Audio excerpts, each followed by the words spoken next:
This video should help you set up your lab notebook. You want to have the lab report format page found under the resource page section on the class page, along with the handout for your very first lab entitled Working in a Chem Lab. So first thing we're going to do is set up the table of contents.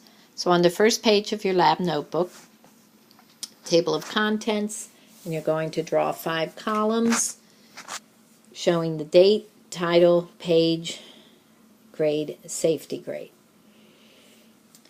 Make your column for the title much wider, as that requires a lot more writing than the other ones. For the date, you're going to put the date you start the lab. Some will run over 2 weeks, but the one you're doing today would be 9/10, working in a chem lab. For all of us, today the first page will be page 1. This is the page of your lab notebook. Some of you write bigger, others smaller, so each week that will vary for each individual student. The grade and safety grades I get to fill in. Now, you're going to leave the next page completely blank. And I want you to only write on one side of the page throughout the notebook. That's so I can use the opposing page to write comments, make corrections without writing on top of all your data, etc. So skip the next page so that you have an additional page should you need 2 table of contents as the year goes on. You're always going to start a lab report on a fresh page and write in ink. And we're going to number the pages in the upper right corner. So let's set up this first lab. Right? So leave a blank page. Now you're going to come and start your first lab on page 1 and bring it in the upper right hand corner. Put the title of the lab in the center of the page. On the left, write your name and today's date. On the right, put the word partner and then write your partner's name. Leave a space, write the word purpose, underline it, and you're going to write that in statement form. If you look on the handout, today's is simple. You can simply copy it.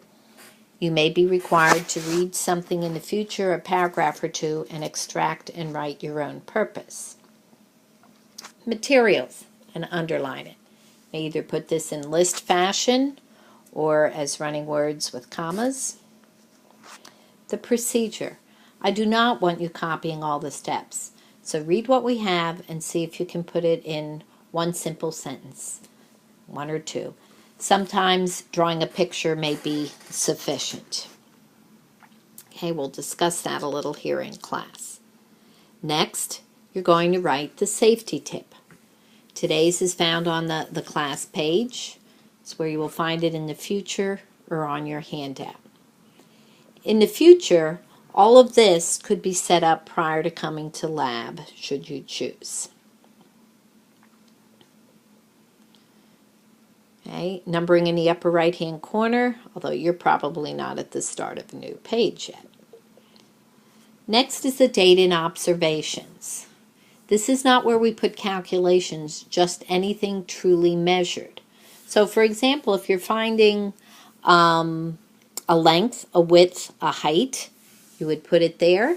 If you need a volume later, that volume would actually be under analysis where you are doing some calculations. You did not observe the volume, you calculated it. Make sure that you do not make inferences here.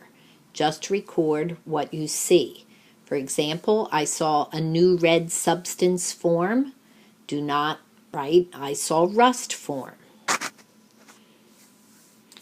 Very helpful to use tables here. Sometimes the handouts have a suggestion, but you're free to organize as you see fit. Please don't crowd the information. You have lots of space. I don't need to struggle to read your writing. Okay. The analysis and the theory and conclusion will be done at home. Sometimes you will have a chance at the end of lab to get started. The analysis includes graphs, calculations, and answers to specific questions. You must show all work in calculations, no matter how simple. You need a total mass. It was the sum of 3 or 4 different samples. You're going to show that you simply add them all together, remembering to show units, and you will always include the proper significant digits. Should you have a series of repetitive calculations, you did numerous trials, you only need to show one sample calculation, and you may summarize the rest in a table. Answers to questions should be such that the reader can tell what the question was. I do not want you copying the question in the notebook. Please assume the reader does not have your handout. Be clear and complete. The theory and the conclusion. This is really the meat of the lab report.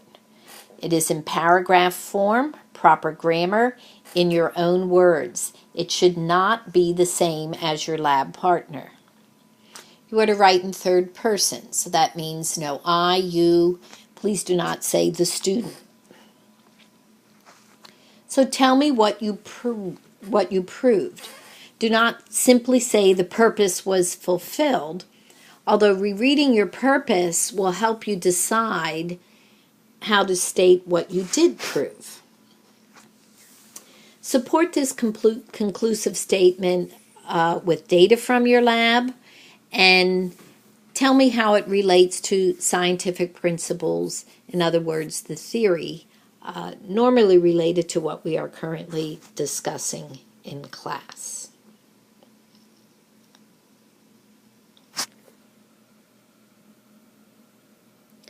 Finally, include sources of error. They should be errors that you incurred. So, a reminder that math calculations are not scientific error. If you think you did the math wrong, please redo it. Errors might include picked up impurities, you spilled some sample along the way, forgot to read the bottom of the meniscus, things such as that. But things that you did, not everything that could possibly have gone wrong. You want to be specific to your actual experimentation. Hopefully this will help you as you go through and set up your first lab here, and good luck.